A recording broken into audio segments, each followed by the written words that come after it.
All right, well, I see 5 o'clock on my computer here, so I will say welcome everybody to the regular session of the El Segundo Unified School District Board meeting on Tuesday, March 9th, 2021.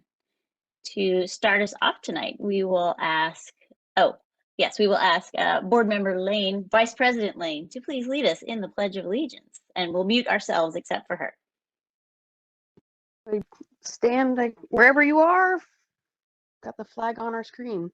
Join me in the pledge. I pledge allegiance to the flag, the United States of America, and to the republic for which it stands, one nation under God, indivisible, with liberty and justice for all. Thank you, everybody. Thank you, Emily, for that.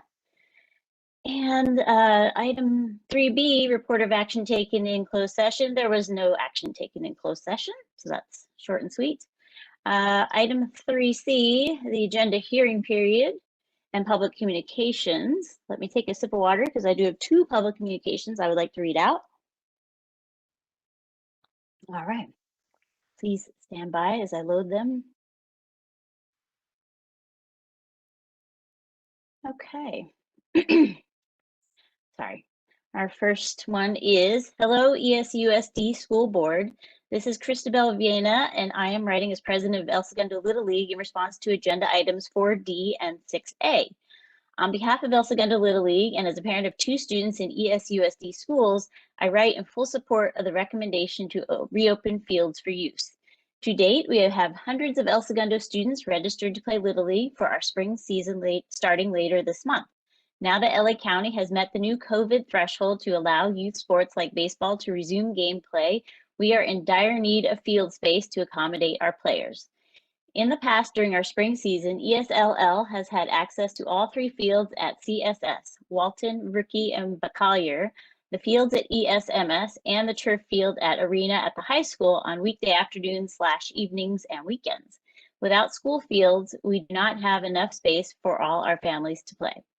Our board fully understands we are still in a pandemic, and ESLL already has strict safety protocols in place, including COVID screening, cleaning/sanitizing equipment, enforcing masks, and 6 to 8 feet of social distance, and more. This past November-December, ESLL operated a fall ball season free of charge for about 120 El Segundo kids at Brett Field. We learned a lot from this. There were no reported COVID cases, and the feedback from participating families was overwhelmingly positive. They were thrilled to have the kids out doing something active in a safe and fun way. We are so thankful we had the means to provide our families with this opportunity, and we hope we can continue through the spring. Our families need this. Our volunteer board is doing whatever it takes to pivot and adjust our season quickly to provide as normal a baseball season as possible, while also creating a safe, healthy, and fun environment for everyone, regardless of their appetite for risk. We are very flexible and willing to accommodate any safety requirements from ESUSD in order to access school fields. Thank you again for your consideration of reopening school fields, and we look forward to working with you to ensure we have enough field space to build a safe, healthy, and fun baseball season for all our El Segundo families who participate. With thanks, Cristabel Viena, ESLL President. And our second communication, again, I'll read it verbatim. Hi, so what is the next step on getting the rest of kids in school if LA County goes into red tier? There is a link to a KTLA news story titled LA County will likely qualify to move into red tier soon, health director says. Are ESUSD teachers getting their vaccinations? Have they made their appointments? If we are in red tier, will all kids be back? How many days a week? 1 day for 90 minutes doesn't do a thing for them. The plan for 6th graders for 90 minutes is not really a good plan, more of a waste of time. Please respond to when all kids will be back. It is time to move on to at least 2 to 3 days a week, if not more. There is no proof anywhere that they all cannot be back in school now. Other school districts are. If you are not following LAUSD, Pat Harris, Arts and Sciences. So those are our 2 communications for today. And just as a reminder, We are allowed to read them out, but to not conduct conversation with them, answer questions, etc. So that is the end of that item. Thank you both for writing to us. Okay, now we move into special presentations. And we're going to start with a student recognition at El Segundo Middle School. Dr. Moore, would you like to introduce our esteemed guests?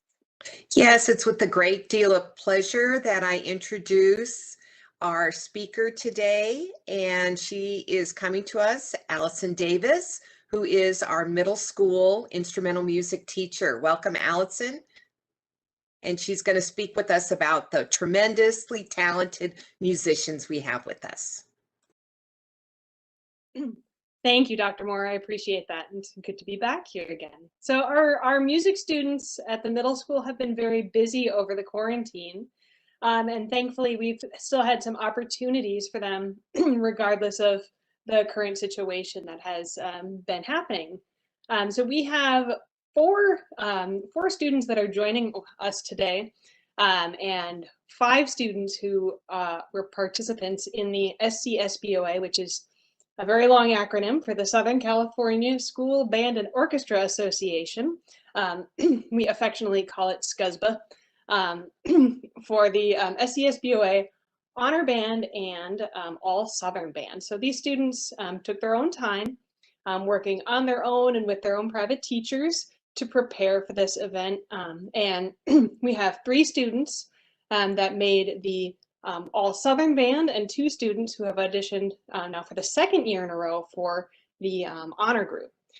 So we'll start with the students from the All Southern Band, which is in normal years is sort of the elementary to middle school honor group. But these students all sent in recordings of themselves playing a piece of music that will then be put out for all of the teachers and for all of the districts to see, with hundreds of students from across Southern California. And it was a very challenging piece of music for them. So that would be, so Channing Turner is not joining us tonight, but he was one of our students who made that. But then we also have Aditya Sahu and Joey Schobel who made that group. Aditya, did you want to unmute and say a couple words first?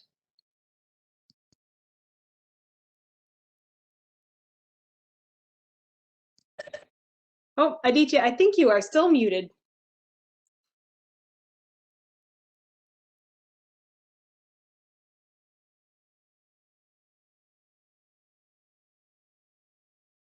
Got it? Any luck? Nope. All right, let's give it 1 second and we'll go over to Joey first and then we'll come right back to you, okay? Joey, okay, would you like to say a couple words? Thank you. Yes. Okay. I've been playing for 4 years now, and I've gotten into the virtual band. I have prepared hard, and I will be playing the piece of Freedom's Light March in the All Southern Band. I'd like to thank my school district, my band teacher, Miss Davis, and my private lessons coach, Miss Virginia. They each have helped prepare me, and I'm so thankful to have such supportive people to help me. Thank you. Thank you, Joey. All right, Aditya, let's give that a try again. Now can you hear me? Yes, now we can hear you. Okay. Hi, my name is Aditya Sahu. I would like to thank my elementary, school, and middle school for giving me this opportunity to be a part of the school band. I'd especially like to thank my trumpet teacher, Mr. Bryce, and middle school and high school band director, Ms. Davis. In my school classes, I have practiced Freedom's Light March regularly with the teachers and improved with continuous feedback. Sincerely, me. Thank you, Aditya. And then, so those 3 students are members of the All Southern group, which is a fantastic honor. It's going to set them up for the opportunity to audition for the All Southern Honor Band or the All State Band that occurs later in the year.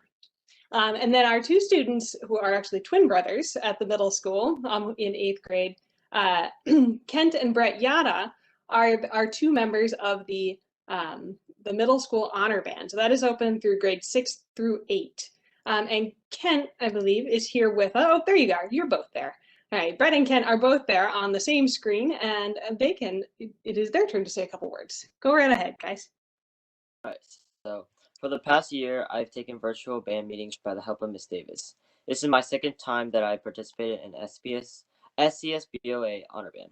I would like to acknowledge my teacher, Miss Virginia, who I have been studying under for over 4 years. I appreciate all that she has taught me. I would also like to thank my parents, Miss Davis, and this district for supporting me. Thank you. Hi, I'm Brett Yara. This is my third time participating in the SCSBOA band. I'd like to thank my private lessons teacher, Miss Virginia, for guiding me the whole way for about 4 years, and thanking to Miss Davis and the school for allowing these options to be possible for us, especially during the pandemic, and thank you for my parents for supporting me all the way. Thank you. Thank you all. It's a great honor, and it's so difficult to find the motivation to do things above and beyond what is necessary in this kind of environment. So I really applaud the extra effort that all of these students have done. And thank you again for the opportunity to recognize something so positive in such a difficult time. Ms. Davis, I just have to also, once again, commend the students, because this has been a challenge, and I can't even imagine trying to conduct a virtual band. But congratulations to our students, and congratulations to you. I think this is a real testament to your teaching and your abilities, and just wonderful to see you on Monday with our drum line out at the high school. I think this was the first time the kids were out with the drums in front of the high school, and no complaints. People were happy to hear the drums. They missed them. It was uplifting to our community to see the drums and you out there and the commitment of the kids. What a joy. Thank you. Thank you so much. It was so nice to have them, and it's the reminder of why we all do what we do. Yeah, I just want to say thank you, Ms. Davis, for being here and for the amazing students that you brought with you today. I wish, again, that we were in a boardroom where you could actually play something for us together. But someday, we're getting there. Someday we can see this. But in the meantime, it's awesome to know that they're all out there doing great things when and where they can, and doing them at home too. So thank you for everything, and to all our music staff that we're so lucky to have here. We appreciate all of that. We will look forward to hearing concerts in the future. And for our students, we'll have special certificates that we'll get to you that are signed by all our board members, honoring your recognition and accomplishment. Thank you. I wanted to thank them for joining tonight. It's wonderful to put faces to the names. I know it's one more Zoom for these students, and but you spoke eloquently tonight, and just thank you for taking more time on Zoom today for us. Thank you. Hey, thank you for that. We appreciate you being here. And now we will move on to other things, even though they probably won't be as entertaining as our students. All right. Well, then again, we have Benny next. So Benny, you are always a lovely person, a lovely student to have here. So please, it's your report time. Please share with us. Thank you. Okay, this one's pretty quick. To begin, we had our first senior pods meeting yesterday on Monday. That went very well. We had about 18 pods show up, around 250 students. Very nice. Our next one will be the upcoming Monday, and Richmond Bar and Grill will be serving us there, so that'll be pretty cool. We had the second edition of the school newspaper published, the Bay Eagle, and that was released on February 28th. Also, last Monday, we had ASB Zoom with Kinder Buddies. We had about 22 students, and it was really cool. We just got to hang out with them. Real nice. Mrs. Schmidt's class, so that was a really fun experience. And then finally, we've had various sports seasons confirmed in these past 2 weeks, with even track having meets already. That is all. Thank you, Benny. Nice to see you here, and nice to see many classmates in person on Monday. That was amazing to stand far away and watch all that happening. So great. Thank you again to ASB for all that. Okay, our next report this evening is from the El Segundo Education Foundation, and I believe our friend Frank Glynn is here. Sorry, Frank, tongue twister. Yeah, oh, really? Thanks, Madam President. I'm not even going to try say your name, because That would I be know too it's embarrassing. it's yeah, definitely, yeah, don't go there. So, so this is a timely report because we're right in the middle of a fundraiser, which is March Madness. And you can buy your tickets at the Ed Foundation website. So how March Madness works in El Segundo this year is that for $100, you buy a square, and your square will be the last two digits of the winner and loser of 15 games, starting with the Sweet 16 all the way to the final. So you will have 15 chances to win, to double your money or better on each of those games. So we're hoping the whole community will get behind this, and we're very excited about it. Tickets went on sale last Friday, and we've already sold 50 tickets. So it's going very well. Half of the proceeds go to the winners, and half of the proceeds go to the Ed Foundation. So worthy cause. One other thing to report is that summer school is getting underway in terms of enrollment. So starting on Friday, high school students can start enrolling for summer school. And I can't remember all the classes, but I do remember that geometry, world history, US history, and ceramics are among the classes being offered. The class sizes are limited, so it's a first come, first served. It's only open to El Segundo students for the first 2 weeks, and then it's open to kids from other districts. So get in there before it fills up. And also for elementary and middle school enrichment classes, the registration will be announced shortly. And that is my report.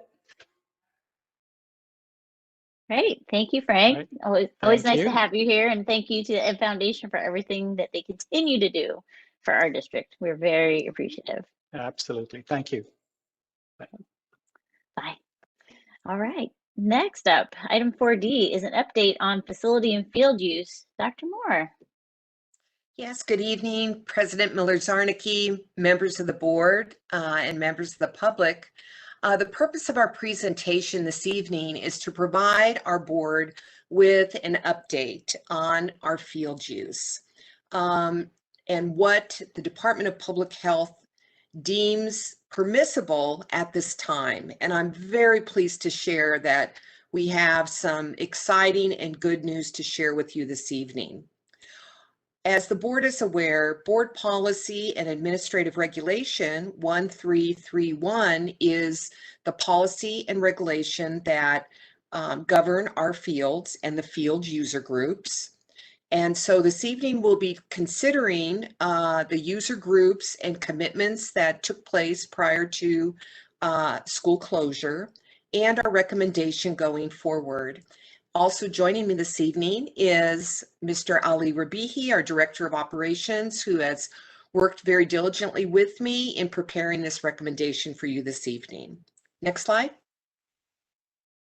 So as our board is aware, and certainly our community, it was with a great deal of sadness that we had to close our fields to the public upon the COVID pandemic. And so under the emergency authorization, we had to close our facilities, we had to close our schools, we had to close our childcare, and we had to close our fields.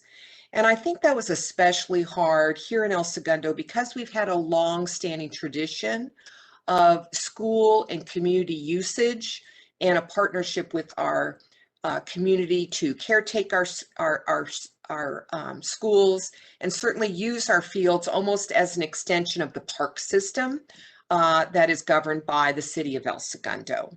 Next slide.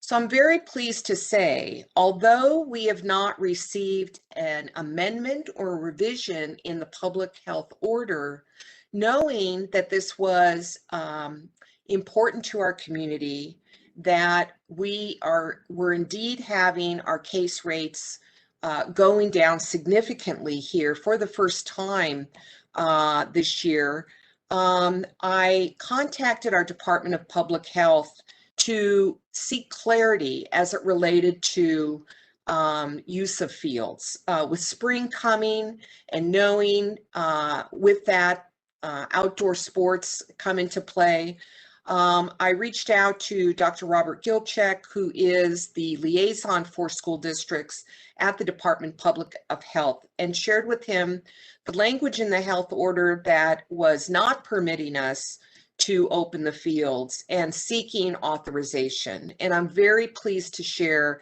that this particular slide shares the exact verbiage he provided me that will allow the board to take this next step. So know that this authorization comes from a Los Angeles County Department of Public Health representative, and that it is indeed permitted under these very clear circumstances. So as you can see here, it is for outdoor sports fields only, and that non-school affiliated clubs may use a school's fields only and only when school is not in session and enrolled students and staff are not present on campus, and that would be considered permissible.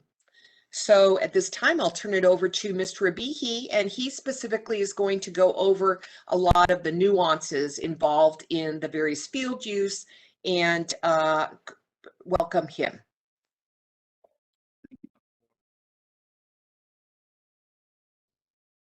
Dr. Moore mentioned, we have had school physical closure for nearly a year now. We felt that it would be great to have a refresher, if you will, since our campuses have been closed, of exactly what our board policy and administrative regulations entail with respect to facilities. And so it's important to understand that in California, there is the Civic Center Act, which governs a number of education codes, which allows school districts, any local educational agency, to utilize their fields and facilities for civic use in the community. And no other place than, I would have to say, in the South Bay is El Segundo the preeminent in terms of this civic center nature. We are a one high school district, a small district, and so our campuses essentially serve as beacons of access and, of course, resources for our entire community, and we work very closely as well with city facilities as well. So it's important to note that under our board policy 1331, these facilities, these grounds, these fields serve a very critical purpose for our communities at large. But at the same time, with respect to fields and facilities, school activities are a priority. So utilization of these facilities is basically applied to with the precedence for our school activities. Our facilities are decentralized. And what does that exactly mean? That means that it's not a district office that controls all fields and facilities. Each school site goes about actually the administration of those user groups to use the fields. Now, my office in maintenance and operations, we are the custodians of these fields. So over the weekend, if something were to happen, we of course handle it. We're the gatekeepers in terms of the lock and key access, but in terms of the management of the use and of course the prioritization, that is all handled by the sites. And there's definitely benefits to the sites for that, which I will shed more light on a little bit later on in the presentation. It is also important that our policy is aimed at protecting these facilities. So the use of the facilities cannot be such that they will be placed in any type of harm. Even going back to examples of when we've had filming at our facilities, I sit down with all organizations and companies that conduct filming to make sure that nothing is touched on our campuses that would actually harm these physical structures.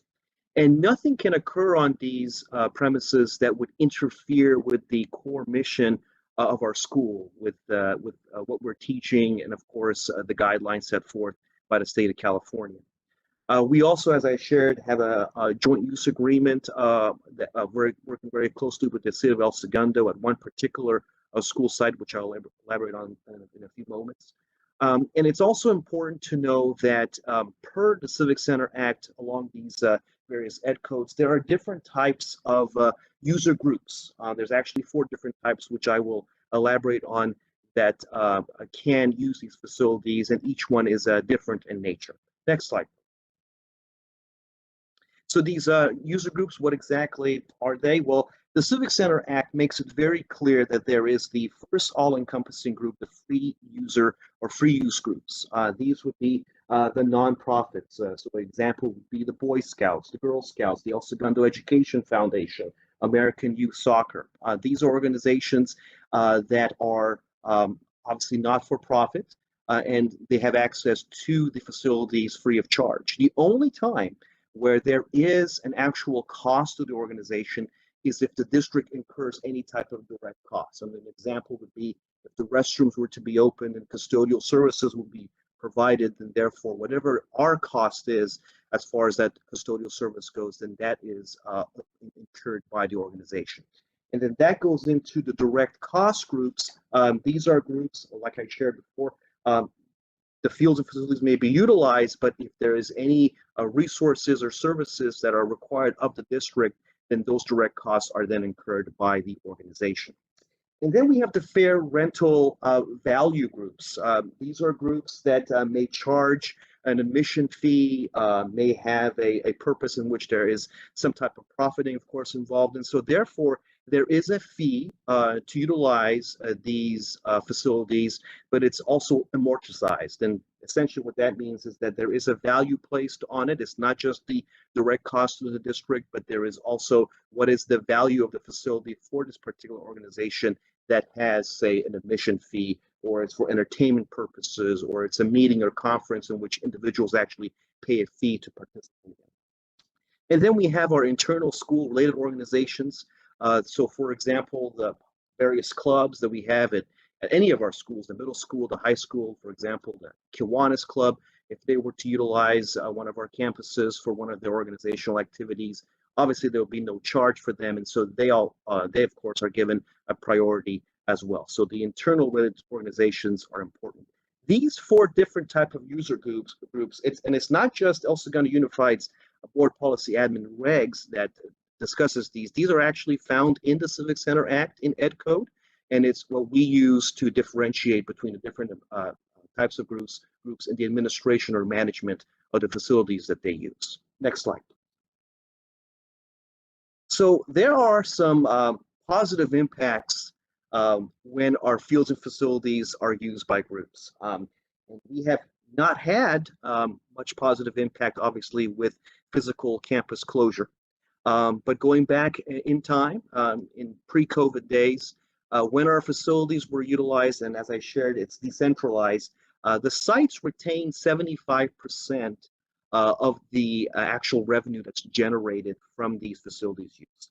And some examples of how these revenues have been utilized, the one that comes to mind, kudos to the high school administration, is the renovation of the high school cafeteria. There's a rendition of that right now. Very soon, hopefully, our students will be able to actually realize that benefit that they have now. But the renovation was partly thanks in great part to the user group fees that were generated as revenue for the high school. Other examples would be the middle school library that was renovated a while back, also thanks in part to field use revenues. And going back to my time at the high school, the Murad PLTW lab also benefited greatly from the revenues generated. So these revenues create, how should we say it, a way to actually improve our facilities as well. And it's very important to make note of that. Next slide, please. As Dr. Moore mentioned, right now, our consideration with respect to our fields and facilities is just outdoor space at this time per the county updated health order.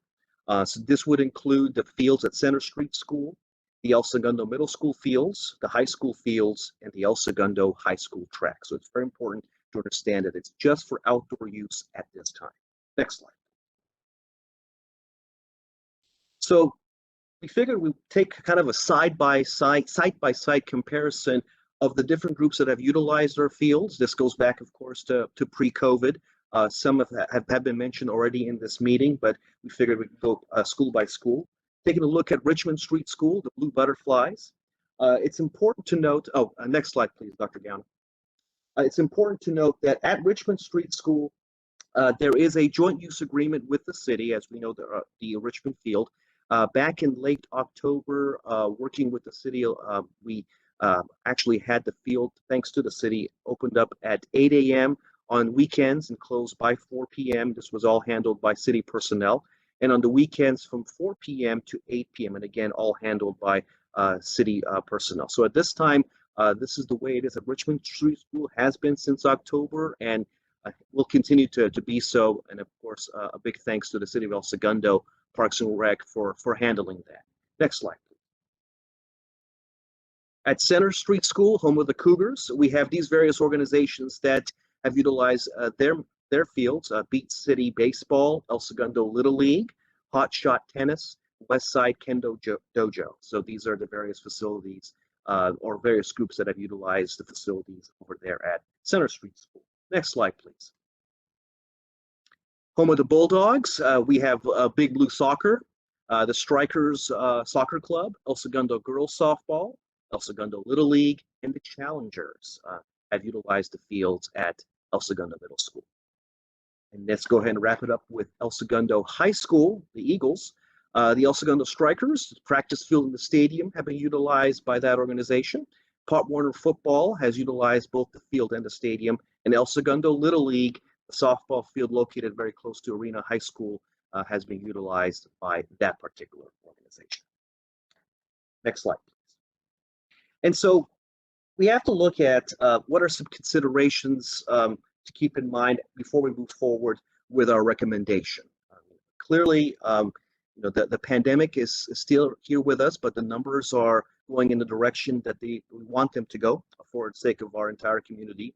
And so there's some considerations that we need to keep in mind that are direct results of what the pandemic has brought for us. Next slide, please. It's important to note that, of course, we have seen this in the news, that high school sports are slowly but surely reopening. They are reopening with an adjusted schedule.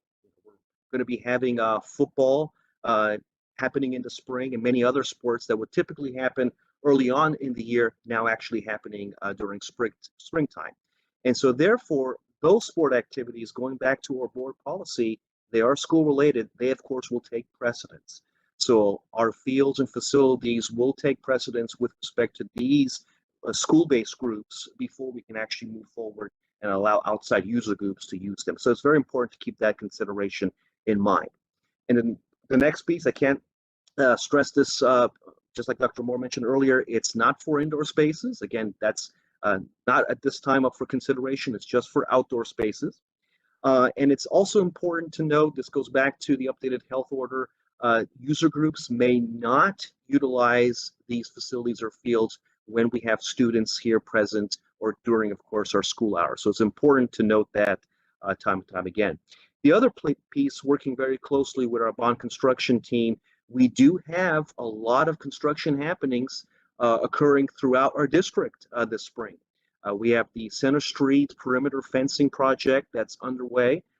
We do have some preliminary construction work and analyses that needs to happen with regard to the middle school gymnasium project. So those will have impacts, of course, on our fields, and we'll be working very closely with the user groups as it will impact them and their schedules, and communication is going to be very vital in that situation. Next slide, please. And so at this time, I'm going to go ahead and share with you the recommendation that our superintendent, Dr. Moore, is going to be making to the board. And so I will now go ahead and turn it over to Dr. Moore. Yes, this item is also placed on your agenda as item 6A. So at the time of school closure, there were numerous community user groups that had received written authorization for field use, and they were either in the process of using the fields or scheduled to use our fields.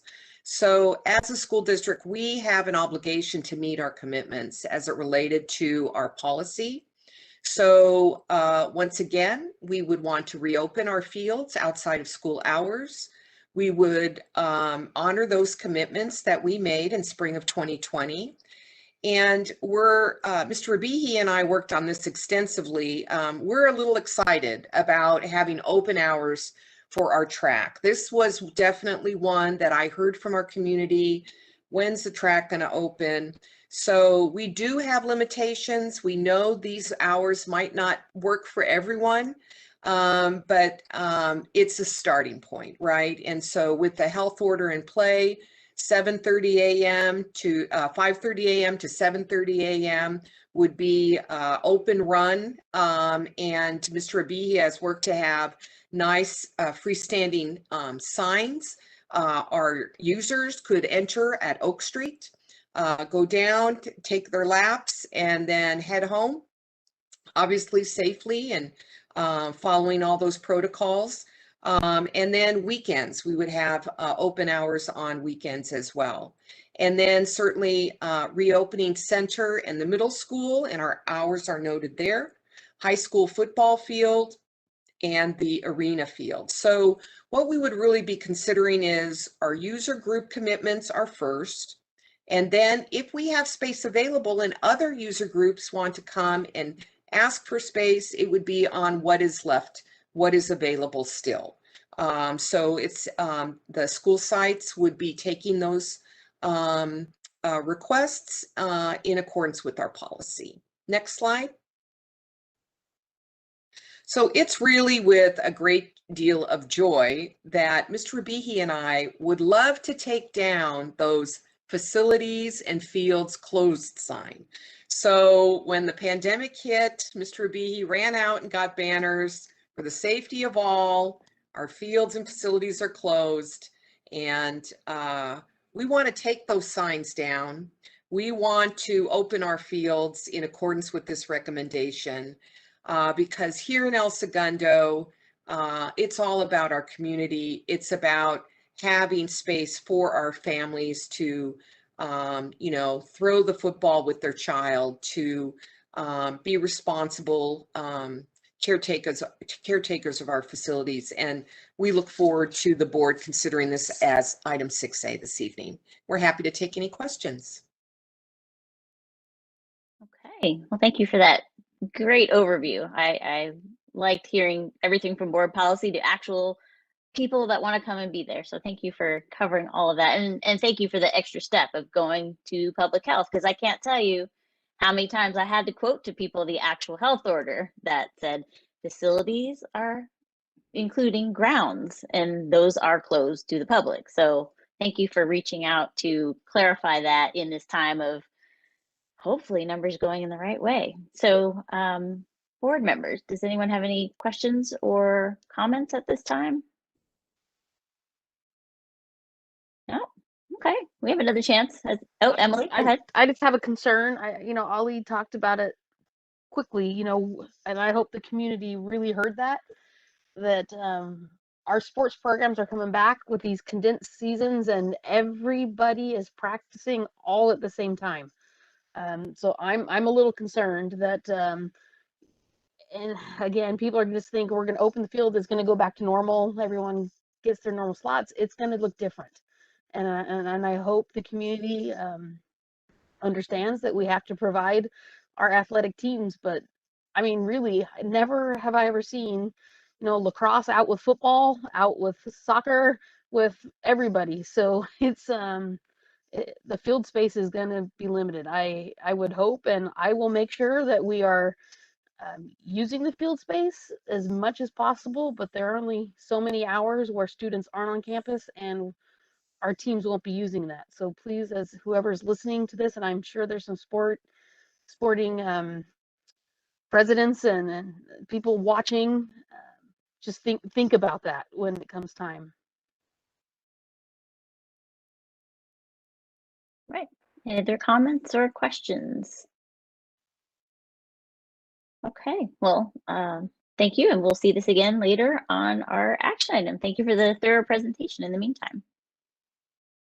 Okay, we will move into our next presentation. Item 4E is a presentation of the second interim report for the fiscal year 2020 through 2021. I don't know if Dr. Moore needs to set up anything or if Ms. Lentz will just take this and drive. I think Ms. Lentz can take us forward on this. Okay, thank you, Dr. Moore. Thank you, President Miller-Zarnicki, members of the board, and members of the public who have joined us tonight. I'm here this evening to give the second interim budget report for the 2021 fiscal year.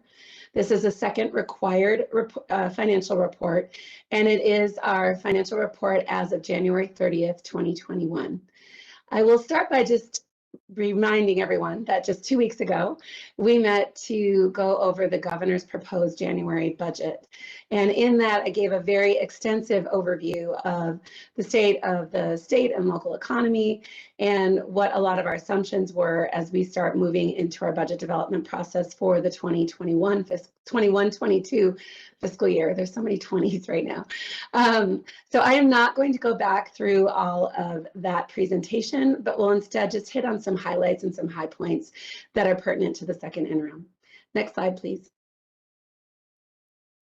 So on this slide, I'm detailing both enrollment and average daily attendance in the gray.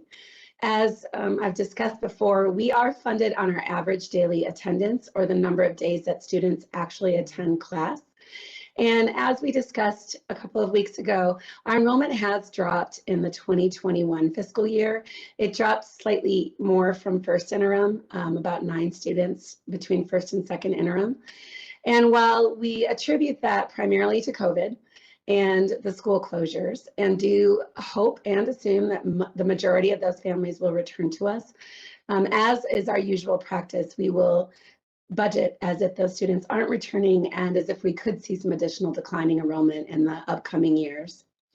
But the part that I really want to highlight, and the biggest difference from first interim to second interim, is the cost of living adjustment.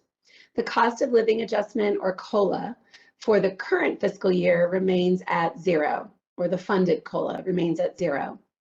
But in the 2 subsequent years, 21-22 and 22-23, those were forecasted also at 0% at first interim, which of course was our financials through October 31st, and that report was done in December. Since then, in the governor's proposed budget, he has proposed a 3.84% COLA for the 21-22 fiscal year and a 2.98% COLA for the 22-23 fiscal year. I do want to note that the 3.84% in 21-22 is a compound COLA, combining the unfunded COLA in our current fiscal year and the COLA for the 21-22 fiscal year. That compound COLA applies only to the local control funding formula. It is not applied to special education, child nutrition, or the mandate block grant. Those only receive the statutory COLA of 1.5% for the 21-22 fiscal year. Next slide, please. So on this slide, the salary and benefit information, health and welfare cap, and second column has not drastically changed from first interim to second interim. The only change that really is on this slide is highlighted in the darker blue. So in the blue, you see the employer contribution rates to the public pension funds. Our certificated staff contributions to CalSTRS, and contributions for our classified staff to CalPERS. All of these percentages are the same from first interim to second interim, with one exception. In the 21-22 fiscal year for CalSTRS, the projection was a 16% employer contribution rate. That did drop 0.08% to 15.92 at second interim, so just a little bit more of a break.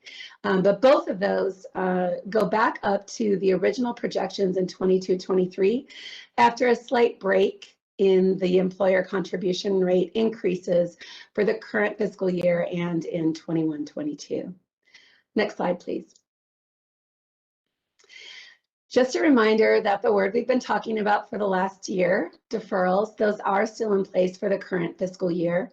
As we spoke of 2 weeks ago, there is a proposal to pay off most of these deferrals in the 21-22 fiscal year, but they do remain in place for the current fiscal year. We have already we've already experienced the February deferral. So 30% of our allocation that were set to receive in February has been deferred to November. And in March, we have also had a 70% deferral to October of this year. We'll have additional 70% deferrals from April to September, from May to August, and then a 100% deferral from June to July across the fiscal year. So those are still in place. As I've reported pretty much all through the fall and into the spring, we do anticipate that our reserve will be enough to navigate these deferrals. And if it's not, we would be able to use interfund borrowing to navigate these deferrals. We do not see a need to pay the additional costs of external borrowing to navigate these. Next slide, please. So as we submit this report, there are 3 certifications we can choose from. We only like one of these. That's a positive certification, which means that we are certain we can meet our obligations in both the current and 2 subsequent fiscal years, that we will meet our legal fiscal obligations. A qualified certification means that we may not meet that obligation for all 3 years. And a negative certification would mean that we definitely could not meet our obligation for all 3 years. We will be filing a positive certification once again for the El Segundo Unified School District for the second interim budget report. Next slide, please. As we look at the multi-year projections in the second interim budget report, they look somewhat similar to the first interim with a few slight changes. We continue to carry positive beginning balances in both the current and 2 subsequent fiscal years. While we do on that 4th line have an operating deficit in the current and 2 subsequent fiscal years, it is enough that we can navigate it with our reserve and manage that deficit with our reserve. So our ending balance for all 3 years remains positive. On the line below the ending balance, you see our reserve for economic uncertainties. We are required by law to carry a 3% reserve of our total expenditures by the state. You see that delineated on that line, and just below the balance between what's required in our reserve and our ending fund balance. What's most important is looking at that lighter blue line at the bottom, showing our reserve percentages in the current and 2 subsequent fiscal years, all of which exceed the 3% requirement. These are responsible reserves that will help us navigate the requirements that I'll speak of in just a few minutes. Next slide, please. So that was the unrestricted side of things. That's funding that we have a lot of flexibility on how we spend. This is now the restricted side of our budget. It's important to note that this is not one fund, one big pot of money. It's many small buckets of money, all that have very specific requirements and how they can be spent. But here too, we do have beginning balances for all 3 years and are carrying an operating deficit in all of the 3 years. You'll notice that 2021 fiscal year is slightly larger in that deficit, and that is related to some of our field and facilities. That's actually one of the reasons that deficit is larger, because we have had expenses but haven't had any revenue coming in. But that's just one example. There are other contributing factors. And then finally, our ending fund balances on the restricted side remain positive as well. Next slide, please. In looking at our revenues and expenditures, our local control funding formula on the left for revenues continues to be the majority of our funding. That is why that 0% funded COLA for the current fiscal year and those deferrals are so important for us to watch, because predominantly our funding comes from the local control funding formula. Also with state, local, and federal contributions as well. On the expenses side, on the right, we continue to spend 80% of our expenses on salaries and benefits for staff. Next slide, please.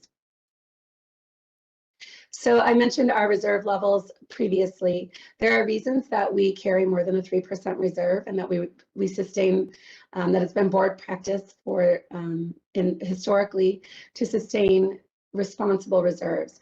All 5 of these have come into play this year. So certainly we've had to absorb unanticipated expenditures. We have had a structural deficit that we do navigate with our reserves.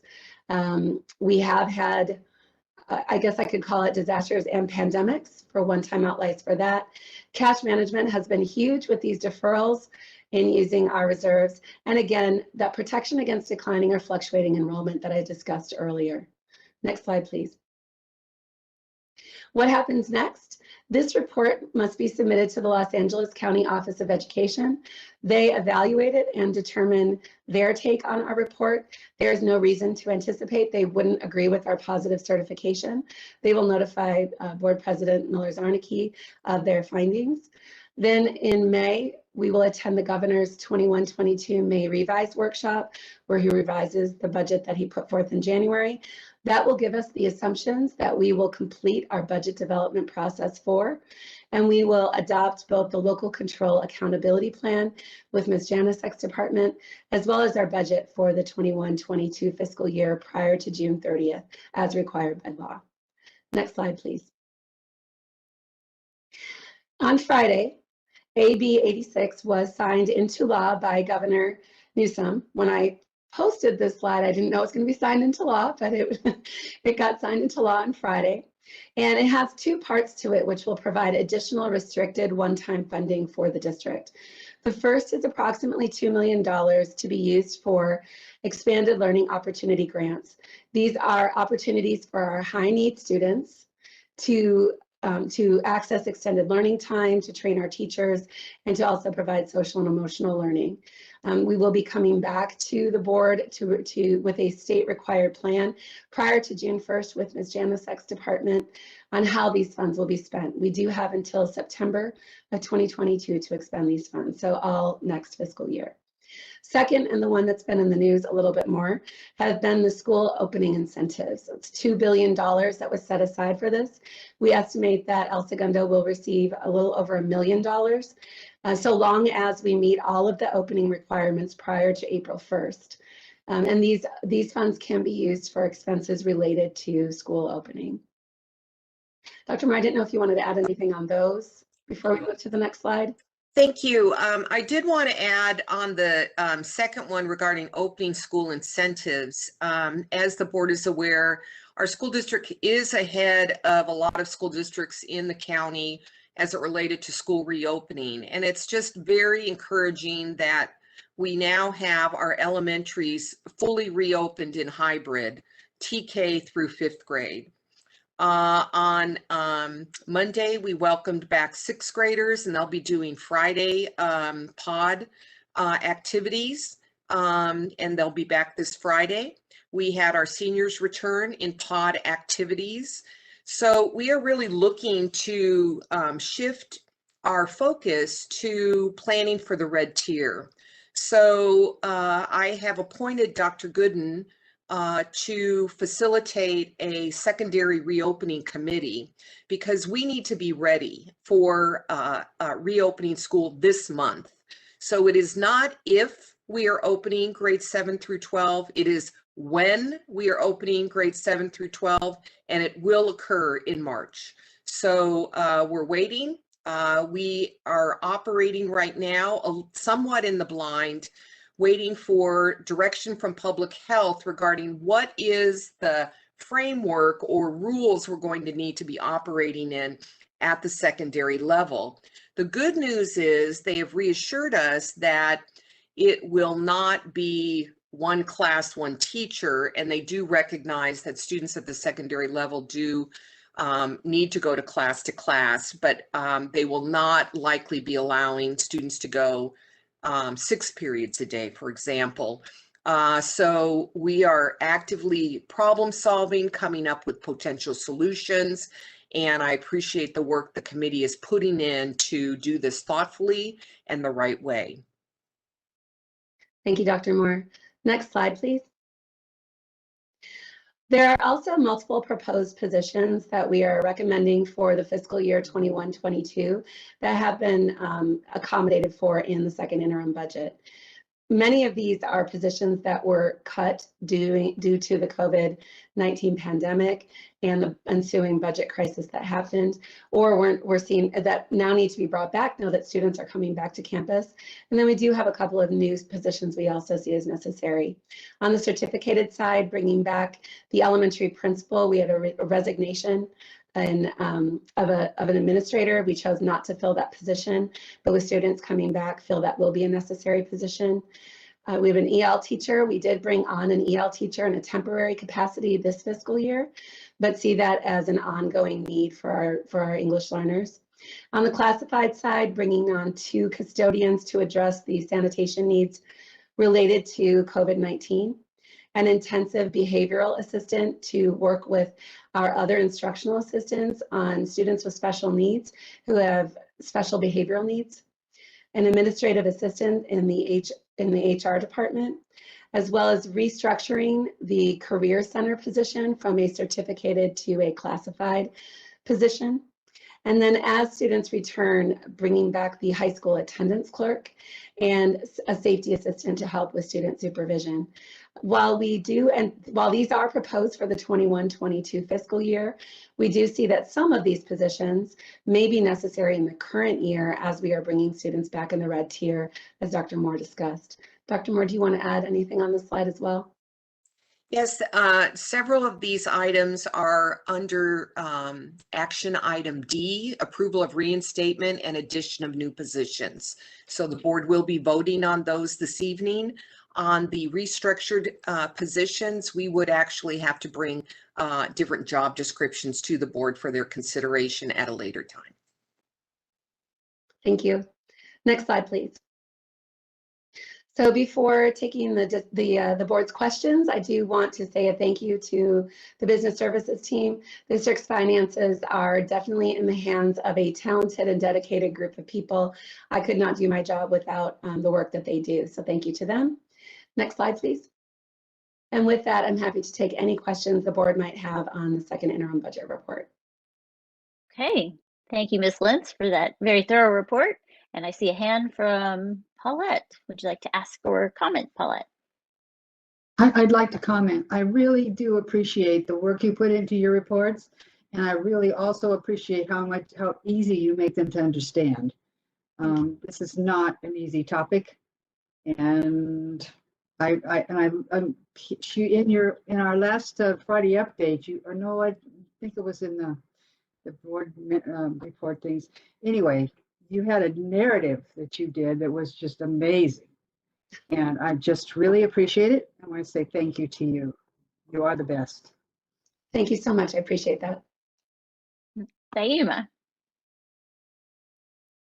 Yes, thank you. I just want to go over this again. So for the $2 billion in-person instruction grant, we are eligible for about 1 million of that, you said, but haven't we already met the requirements for funding for that 1 million funding by bringing back TK through 6 by the 4/1 deadline or April 1st deadline? Because they're already in. So yes, we believe we have met those requirements. We do think there are some requirements around high need populations that we'll be looking at as well to make sure that we've met those requirements as well. Excellent, thank you.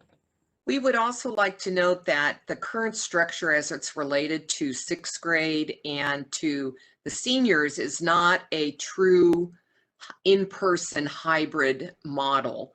So I do believe more would be required to go a little further with more instructional minutes and a more comprehensive academic program.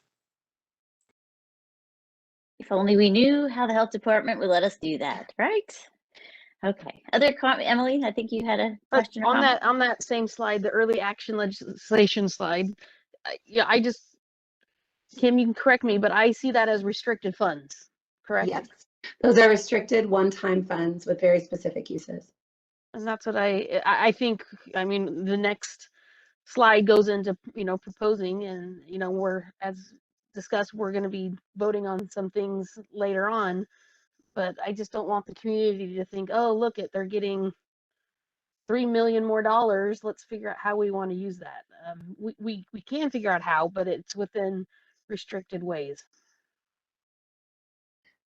Thank you. Yeah. Yes, that is true. Thank you so much for pointing that out.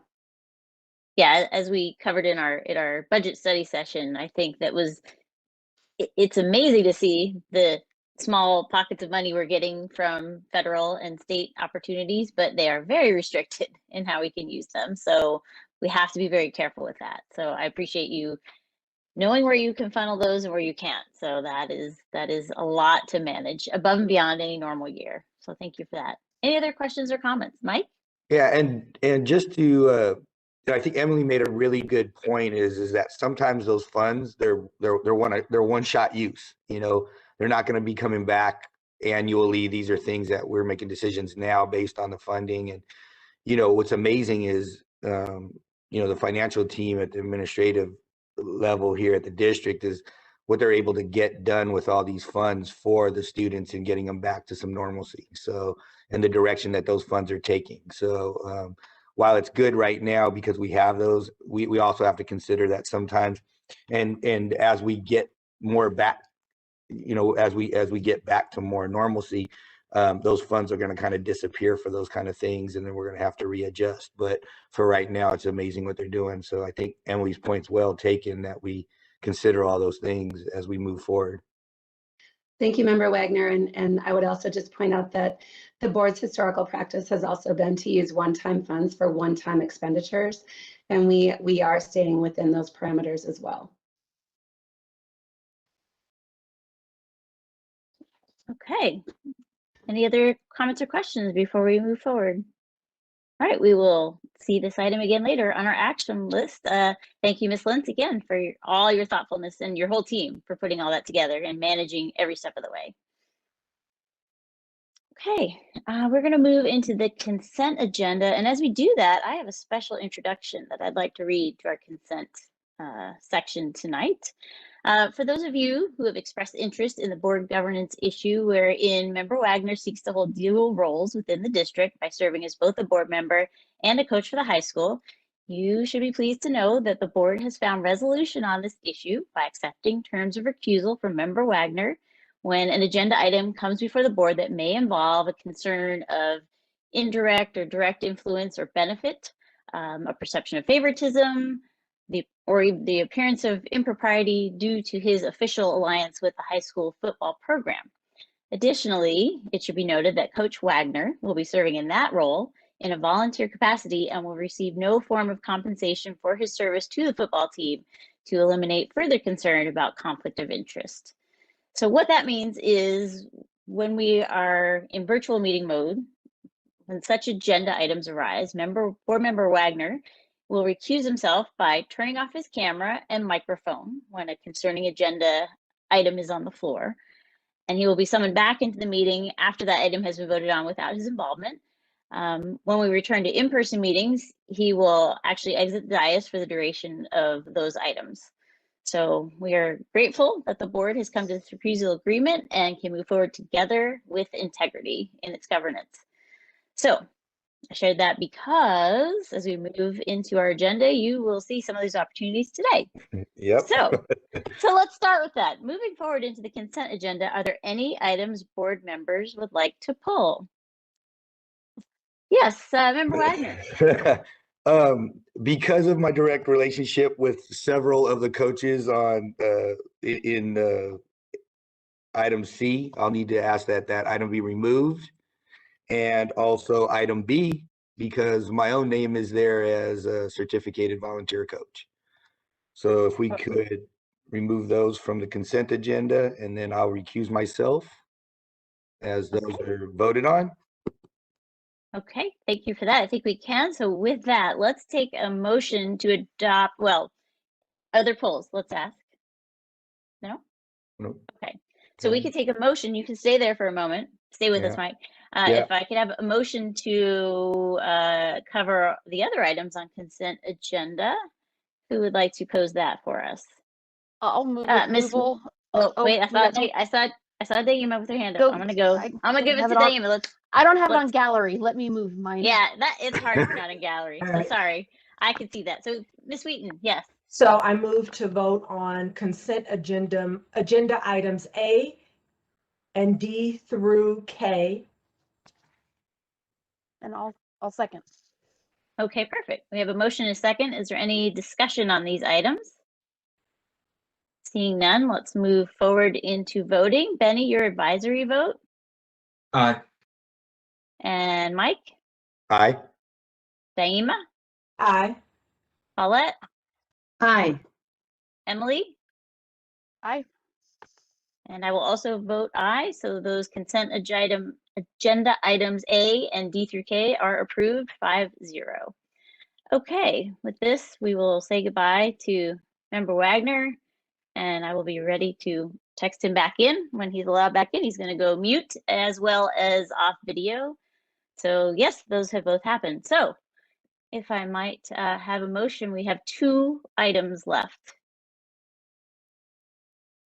Ms. Wheaton, she's ready to go. I move to vote on consent agenda items B and C.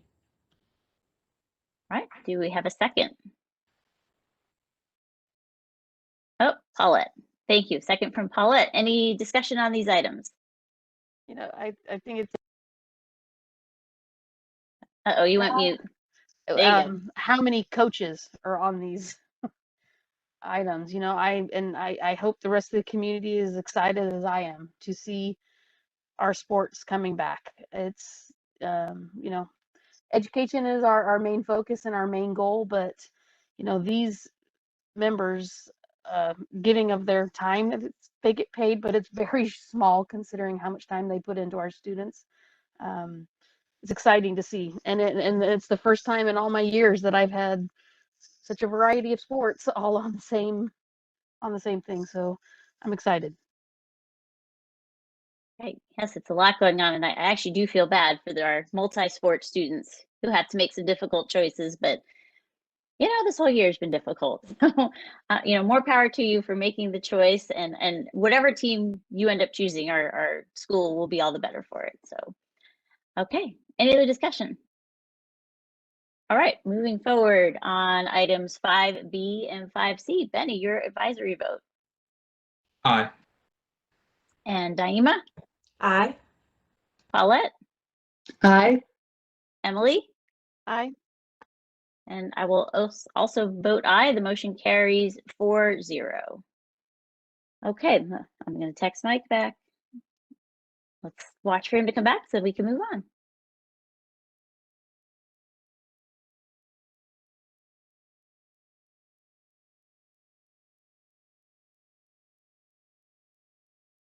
Standing by. If we don't see him, oh, there he is. See, that worked out perfectly. Okay, excellent. All right, we will now move into action items. We'll read them out, and then I will ask if we have any needs for recusal. So action item A is approval to reopen school field use and honor previous commitments at the time of school closure in spring 2020. Dr. Moore? I have nothing to add. I believe the presentation spoke for itself. Okay, all right. At this time, I would, yes. Oops, sorry. I would like to ask to recuse my, can you guys hear me? Yep. I don't know. Okay. I don't know if I turn this thing back on. So at this time, I'd like to ask to recuse myself from items 6A and 6B, approval to reopen the school field use and honor previous commitments. My relationship with one of the youth groups puts me in a position that would benefit me. And approval of the ratification to resume outdoor sports at El Segundo. Again, now as a member of the football program, I may have a direct influence on me as an individual. So time for me to turn off my camera and mute my microphone. So, all right.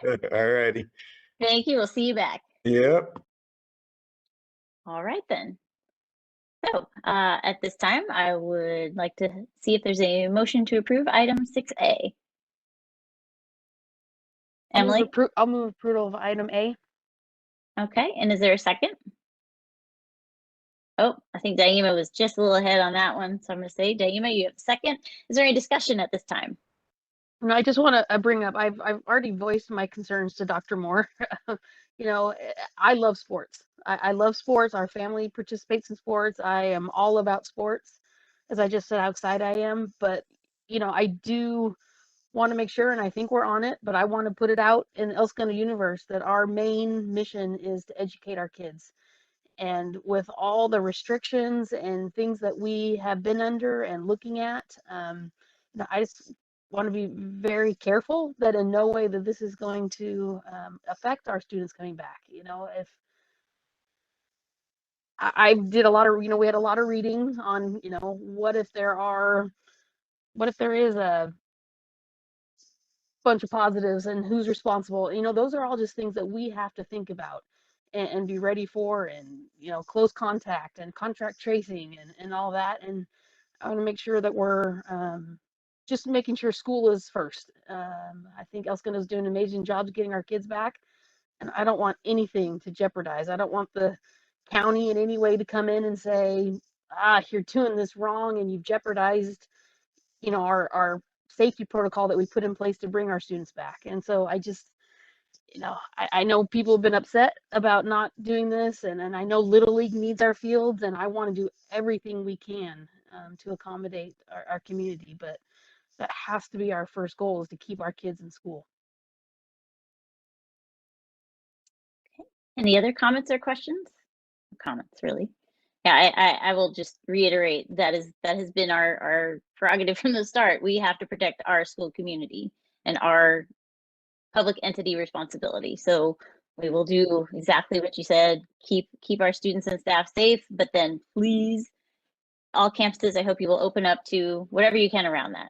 So assuming we vote positively here. So any other discussion? Oh, Mike, Mike came back. Go away. You can't be here yet. Okay, did you guys call me back? Not yet. Oh, not yet. Okay, sorry. We will get this worked out. This is a lot harder in virtual mode. Okay, now we're here, ready to vote. Benny, your advisory vote. Aye. Naima? Aye. Paulette? Aye. Emily? Aye. And I will also vote aye. Motion carries 4-0. Okay, let's move on to item 6B. Dr. Moore, anything else you want to add? Yes, I would like to note that this is actually a ratification to resume outdoor high school sports. And it's important to note that when the health order changed, we seamlessly made this transition, and our first competition was our cross-country students who competed and to a mighty victory, I might say, as well. So this is, I just wanted to let the community know that this is not a switch you just flip. This first has to be looked at through the lens of safety of our students and our staff. So we have the right coaches in place, we have the right kids, the kids understand the protocols. And so as we introduce anyone else into the equation, we definitely need to take the time to assess each one of our facilities to determine what we have to do to make sure when we introduce spectators that we take that into consideration and do that equally as thoughtfully. So the administration at the high school is underway with coming up with protocols for each and every facility that the district has. But of course, as Vice President Lane and Board President Miller-Zarnicki said, our primary mission has been reopening schools. So we've had to kind of shift focus here a little bit, and that stays to be our focus, but we will get to it and anticipate news coming forward by the end of this week. Okay, is there a motion to approve item 6B? Is Mike recusing himself of this? He is, I don't know, yeah. but we only talked about. He's out. No, he said 6A and 6B. Oh, he did? Yes, Okay, because good, he is good. involved with outdoor sports at the high school. Agreed. I just wanted to make sure he had the opportunity to. He's out for the moment. I'll move approval of item B. Okay, and a second from Paulette. Thank you so much. Any discussion on this item?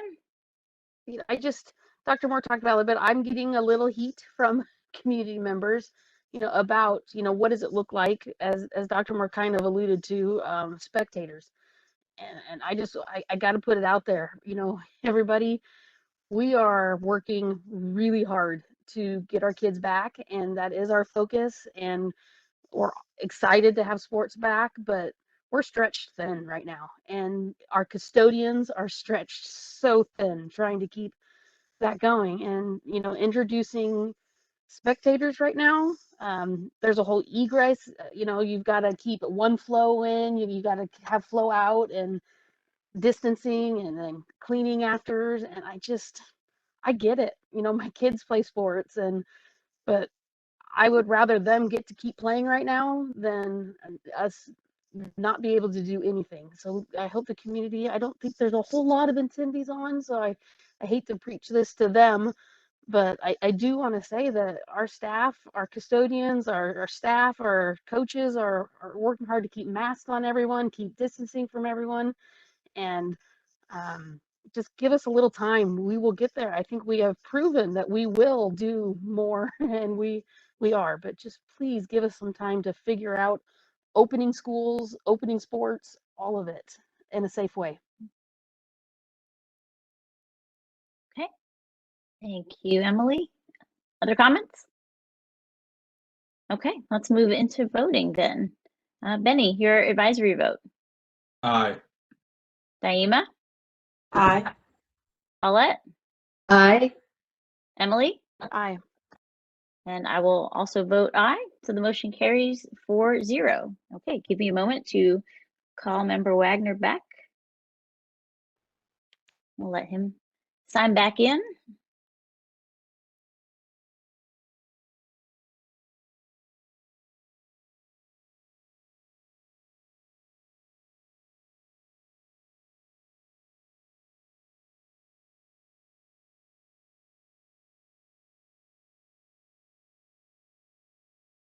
And there he is. He made it back, and just so you know, we did vote approval on both of those items in your absence.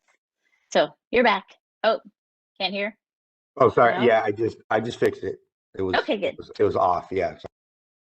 All right. Yeah. Fun with technology. Okay.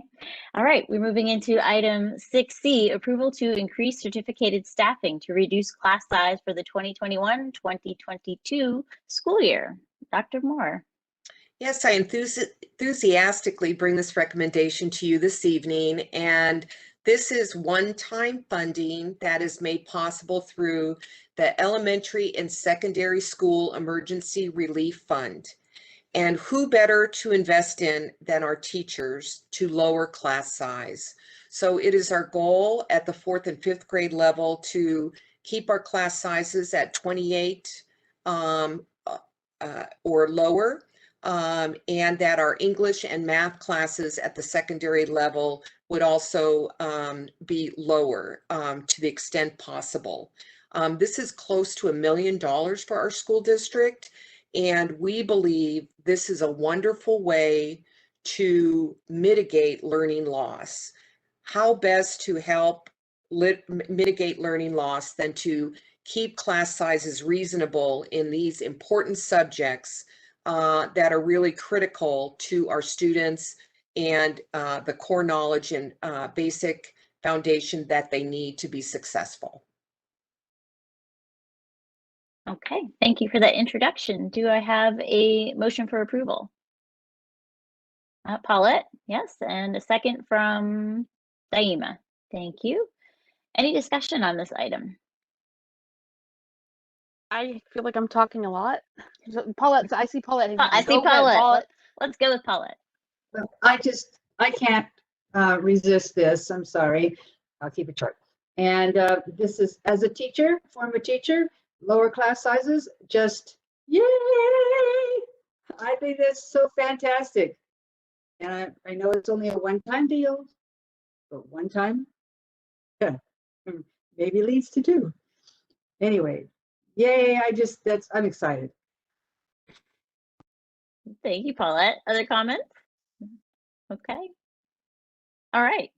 Well, I just, I think it's great, and I would vote for this every single time, if we had the money. But I am worried, when this funding goes away and we get used to a certain class size, which I agree is always better, but funding is funding. So, maybe hopefully the state figures out that COVID's year is going to take longer than a one-time funding, and then we can do this going forward. But I think all of us need to be ready for some hard decisions when one-time funding comes out and a new norm is kind of hoped for. Good point. Okay. Other discussion? Other than I agree completely with Emily on this in the sense of, Board Member Lane has hit the nail on the head in the sense of, this is one time, and it's something that we need to use right now to benefit our students. But I think we have to do it with some caution in the sense of we can't get used to it and we can't rely on it. And so I hope that those watching can spread the word that, we're making these decisions right now because the money is there, but tomorrow it may not be. And, I feel what Board Member Lane's saying in the sense of, this could come back and, people could be upset and, but right now we have to look at it as the benefit that it is. So in complete agreement with that and hope that people understand the relevance of it in terms of what we faced with COVID. So. Okay. Thank you for that. All right, let's get into voting then. Benny, your advisory vote. Aye. Mike? Aye. Naima? Aye. Paulette? Aye. Emily? Aye. I will also vote aye. The motion carries 5-0. Item 6D, approval of reinstatement and addition of new positions for the 2021-2022 school year. Dr. Moore. Yes, we are recommending specifically immediate reinstatement of the Secretary for Athletics and Activities with the need for student athletes to be back on campus and certainly activities, anticipating further activities with students returning this month. We need that position to be reinstated. In addition, for the following school year, we look forward to opening an elementary assistant principal so that we do not have someone in a shared capacity any longer, and the addition and restoration of our student safety assistant. In addition, anticipating additional hygiene needs and maintenance needs, we are recommending 2 custodians, an English language development teacher, which would also be something to address learning loss for those specific students, an intensive behavior assistant to assist our special education students and our staff, and then certainly the college and career guidance specialist. And I recommend approval. Okay, thank you for the introduction. And do I have a motion for approval? I couldn't tell if that was a mic motion or not. I saw a little, we're gonna say it was the hand I saw. And who would second that then? Paulette? Yes, thank you. All right, is there discussion on this item? Okay, seeing none, let's move into voting. Benny, your advisory vote? Aye. And Mike? Aye. Naima? Aye. Paulette? Aye. Emily? Aye. I will also vote aye. The motion carries 5-0. Next item, 6E, approval, ratification of, agreement with the Beach Cities Health District for COVID-19 immunizations for ESUSD employees. Dr. Moore. Thank you. I bring this ratification before you this evening, and we are extremely grateful to our partners at Beach Cities Health District who have partnered with us along with 10 other school districts in the area to assist in vaccination distribution. And this is an extremely complex situation, and we are very fortunate that both Beach Cities as well as our partners with the city supported us. And I'm very proud and pleased to share with the board this evening that we are now at 87% of our employees vaccinated in our district. And so we are very grateful to our partners for helping us expedite the fact that 87% of our employees have either received the first dose or are scheduled this week to receive their first dose. So we're not fully vaccinated yet, but we have a great start and it's simply tremendous. And Beach City's had a wonderful operation down there, and I enthusiastically recommend ratification. Okay, thank you. Do we have a motion for approval of the ratification? Daima, and a second? I'll second. All right, thank you, Mike. Any discussion on this item? Just thank you to everyone that got involved and pushed this for our teachers and our staff and everyone to get vaccinated. As a teacher, I'm very appreciative. Yes, all good. All more protection, the better. Okay, let's move into voting. Benny, your advisory vote. Aye. Mike? Aye. Naima? Aye. Paulette? Aye. Emily? Aye. I'll also vote aye. The motion carries 5-0. Item 6F is certification of district's financial condition, second interim report 2020 through 2021, and approval of budget adjustment summaries. Dr. Moore, do you need to add anything to this, or do we hear enough from Kimberly? I believe CBO Lynn's did an outstanding job and nothing to add. Okay, thank you. Do we have a motion for approval? I'll make a motion to approve the second interim report. Okay. Well, I'm gonna give it to Daima because she went up right at the same time Mike did. So Daima, you may have that second. Thank you. Any discussion on this item? Okay. Thank you to Miss Lindsay and her staff again, like everyone else said. Yep, good stuff. Okay, Benny, your advisory vote? Aye. Mike? Aye. Naima? Aye. Paulette? Aye. Emily? Aye. And I will vote aye. The motion carries 5-0. Item 6G, approval of 2021 Special Education Extended School Year Program. Dr. Moore. Yes, the extended school year program is one that will run Monday through Thursday, June 21st, 2021 through July 22nd.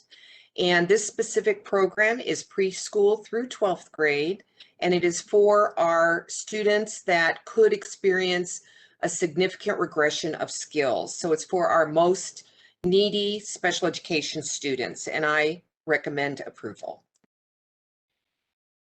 Okay, do I have a motion for approval? Paulette, and a second? Daima, thank you. Any discussion on this item? Okay, we will vote. Benny, your advisory vote. Aye. Mike? Aye. Daima? Aye. Paulette? Aye. Emily? Aye. And I will vote aye. The motion carries 5-0. Item 6H, approval/ratification of Eagles Nest preschool tuition fee schedule for the 2021-22 school year as amended. Dr. Moore. Yes, the actual fee has not been changed or increased. That was reflected that the board previously approved at the February 9th meeting. But we did feel an obligation to our families to accurately reflect the hours of service. And so the rates that you see before you and hours are accurate, and this allows for staggered start times and ensuring the safety of all. Okay, thank you. I have a motion for approval. Mike, and it looks like a second close behind from Paulette. So thank you. Any discussion on this item? Okay, let's vote. Benny, your advisory vote? Aye. And Mike? Aye. Daima? Aye. Paulette? Aye. Emily? Aye. And I will vote aye. The motion carries 5-0. Item 6I, acceptance of completion of the El Segundo High School South Gymnasium ramp project. Dr. Moore. Yes, acceptance of completion notices are always a good thing in construction. And so this allows us to sign and file and process final invoices for payment, including the release of any retention monies. So this is always a great thing in construction, and we are happy that this project is successfully completed. Okay, do I have a motion for approval? Emily? Thank you. And a second from Paulette. Okay, thank you for that. Any discussion on this item? Other than we like a checkbox. Yay, checked, finished. Paulette, go ahead. I see your hand. I'm curious. I don't know. Do you know how much money we're going to be putting back into our fund? Benny? Dr. Moore? Member Caudell, I don't have that information readily available. This project did not have a significant budget, so it would be rather minimal, I'm afraid. Oh, a little bit. Every little bit helps, I agree. That's right. That's one more whatever. Okay, any other questions or comments? All right, let's vote. Benny, your advisory vote. Aye. Mike? Aye. Saima? Aye. Paulette? Aye. Emily? Aye. And I will vote aye. The motion carries 5-0. And our last item on the action list, 6J, approval of 2021 CSBA Delegate Assembly Ballot. Dr. Moore, do you want to introduce that at all? No. Okay. Well, yes. Let me read. I guess maybe I should read it, and then we'll figure this out as we go forward. This will be fun. Hold on while I get into this. Okay. So yes, we received a ballot from CSBA for the election of representatives to the delegate assembly. There are 6 names on the ballot, and we, the board, get 1 ballot. The trustees can vote for up to 6, but we don't have to. So at this time, we've had the opportunity to research the candidates, and if a board member wants to put forth a motion to support some number of those candidates, sounds like Emily might be ready to do that. Let's hear that. I researched, I looked at, and and I wanted to talk. A lot of past practice, for our board, has been, supporting surrounding district nominees. It was interesting to look at this one. There really isn't, usually we have a Lawndale or a Hermosa or, someone close to us that we could reach out to easily, or someone that we could see in passing at different meetings that we go to. So this one was a unique one. I reached out to a couple people and they agreed with me that this was an interesting ballot. So now I have my candidates that I feel comfortable after reading bios, reading more, talking to a lot of people. So, I'll propose Jan Baird of South Whittier, H. Ernie Nishi of ABC, and George Tirado of Norwalk La Mirada. And that's where, if anyone else has any insight or anyone else they're wishing, let's do before this. I make a motion. Well, technically we should make a motion and then amend it later. So let's do that. That's if true. You could, I will make a motion to move forward on, I guess I just need to state my 3. Yes, and state if your anyone 3. else, I'll make a motion to approve Jan Baird, H. Ernie Nishi, and George Tirado to the CSBA Delegate Assembly. Okay, do we have a second? Okay, I think Paulette on that one will get a second. Now's the time for discussion. If you have others you'd like to consider or any amendments to this motion, this would be a time to have a discussion. Yes, Paulette. Okay, I agree with Ernie. And I would like to add Yesenia Rento.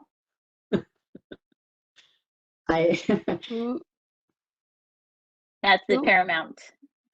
Is that okay? Yeah, because I don't have that, Do you know? but I don't know. She's from Paramount. That's not too far. I don't know if you're familiar with Paramount District. There's some Yes, I am. interesting things going on in that district, which makes me a little nervous. Always. Okay, And she's dealing with a lot. Okay, other discussion on this item? No strong feelings either way beyond others.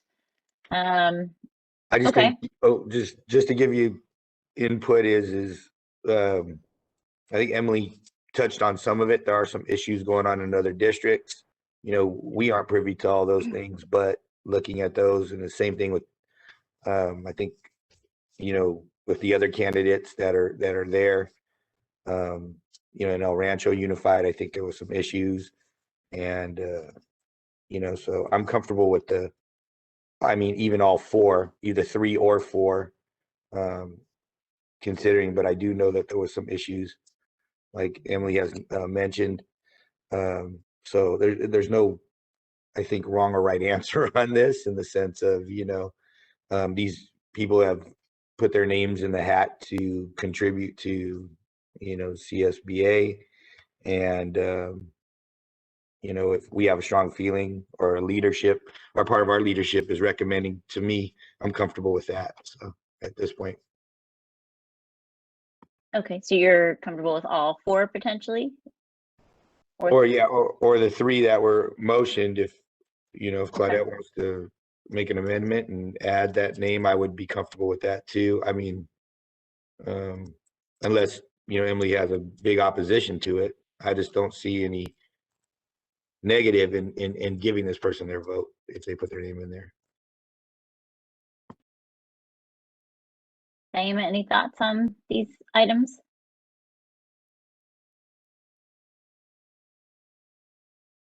Emily, any other thoughts at this time? Because we can vote on this motion as it stands, and then ask for a second one on the 4th candidate if we want to. That's okay. I am comfortable with my 3. Again, I spent a lot of time looking, and I really, you know, I don't want to ever talk bad about a district. That is not because we don't know everything going on, but it does make me nervous when you read certain news things and when you don't know what's going on to put someone forward. So that's where I'm at. If Paulette feels strongly, I will support her too, because I can't say for a definitive reason one way or the other. Okay. All right. All right. I think what we can do, does someone want to amend the motion on the floor? Or move forward with voting? Those are our 2 options at this time. Naima? Why don't we move forward with voting and then go back for the 4th person candidate. if we decide that is That's fine. Okay, let's do that. Let's now that we've discussed 3 candidates on the motion first proposed, and had discussion on Jan Baird, Uri Nishi, and was it Jorge or George Tirado? Yeah. Tirado. Yes. Okay. Let's vote on those 3 at this time. Benny, your advisory vote? Aye. Mike? Aye. Sorry. Okay. Naima? Aye. Paulette? Aye. Emily? Aye. Okay, I will also vote aye on those 3. So at this time, we have votes for 3 candidates. Are there any further motions for other candidates to support in this time? Okay, so I put forth a motion if I want my candidate. Yes. Okay. I so moved. So moved. Okay, is there a second?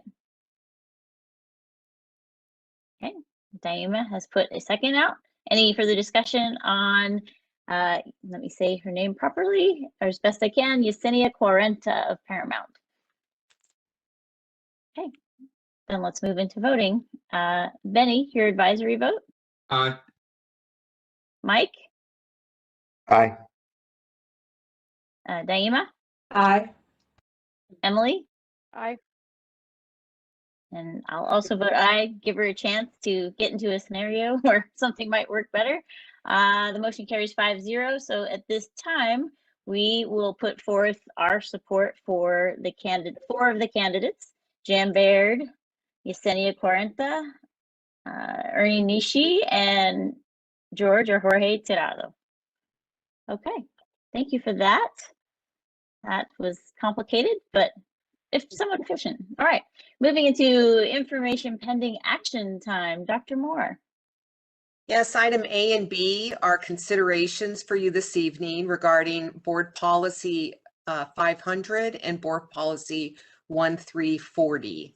So these are updates that are recommended by California School Boards Association. And once again, this outlines the basic method or overarching philosophy the board exercises as it relates to its leadership and governance of our school district. Okay, does anybody have any questions or comments on these items at this time? Okay, I think as we did in our last round of these, if you have comments or suggestions to offer to Dr. Moore between now and, what do we say, the end of next week, that gives you time to maybe work them in before our next meeting, then we can have that welcome time for commentary. Okay, let's move into reports now. Item 8A is our informational calendar. Dr. Moore? Yes, it's hard to believe we're in March, and we have a variety of PTA meetings that will be held next week. We have council on the 15th, the middle school, on the 16th, Center Street, on the 17th, Richmond on the 18th. So everybody's going to be busy here, right? And then we have March 23rd, our Board of Education meeting. And board, it's important to note, we will be bringing a recommendation to you for the return of 7th through 12th grade at that meeting. And then our parent speaker will be back with teen stress and anxiety, how parents can help. And Dr. Plotkin got great feedback from parents who attended. We had a small but mighty group of roughly 25 folks that watched that one. And so we really encourage parents to put that on their calendar. It's from 6 to 7 on March 25th. And once again, virtual meeting. Dr. Moore, just a clarification. Richmond Street PTA was actually last night. I saw it on for the 18th, but luckily I get wonderful emails from our PTA president, and so it happened last night. Oh, thank you very much. We'll have Miss Adams remove that from the calendar then. Thank you. Yep. Okay, great. Item 8B is the financial statements of the high school ASB, which are posted for anyone to see at any time, but nothing to discuss on that. And now we can move into board member report time. So Mike, we can start with you.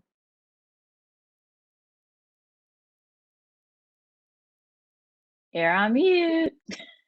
Thank you all very much. It's been an eventful couple of weeks. We've gotten a lot thrown at us with the reopenings and the return to sports. And thank you, board members, for your votes tonight. And I just want to say, you know, I'm really grateful that we were able to work through the process. And you know, in these situations where these relationships exist because of our small community, you know, I have the opportunity to, you know, recuse myself because keeping the integrity of this board is very important to me also. And so I know it is for you all, and I appreciate your trust in me. And so thank you very much for that. Just a couple of items. Thank you, President Miller-Zarnicki, for attending the high school PTA meeting for me. I was out coaching the kids on Wednesday night, and so I'm greatly appreciative of that.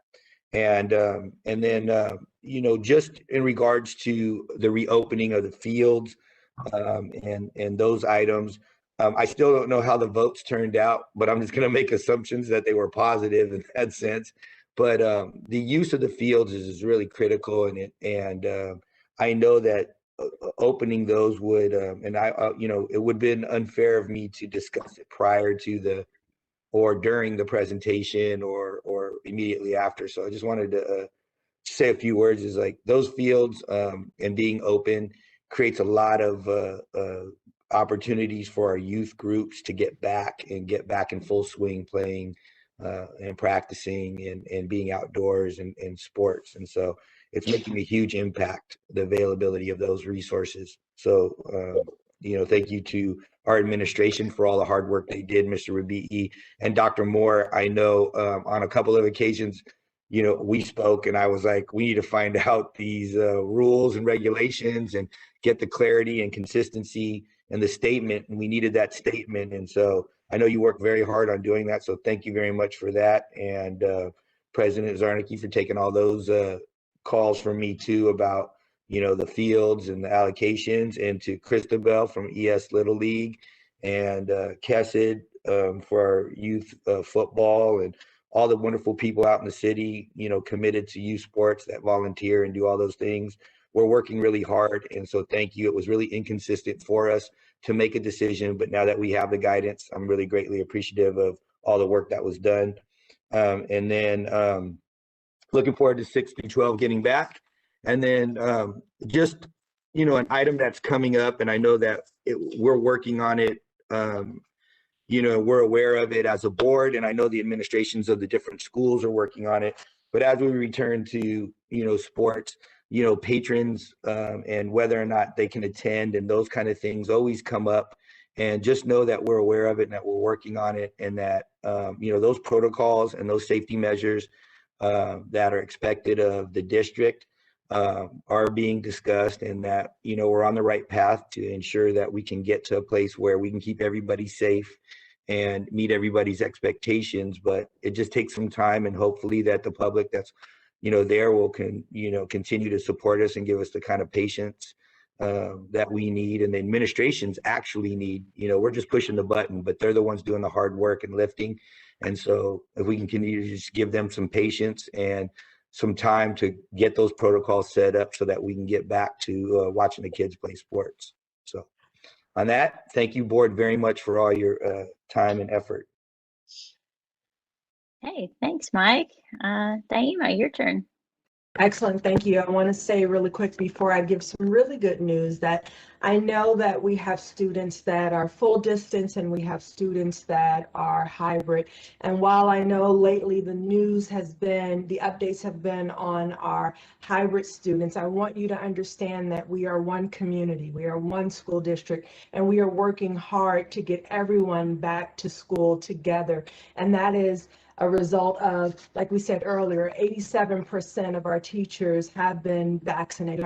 Our school staff have been vaccinated. That's really important because we aren't in control of this pandemic, but we are in control of how we react to it and the things that we do to ensure that we come back together as one community. So I do want to say that. The next thing I want to announce is the National PTA Reflection Program has announced their 33rd district winners.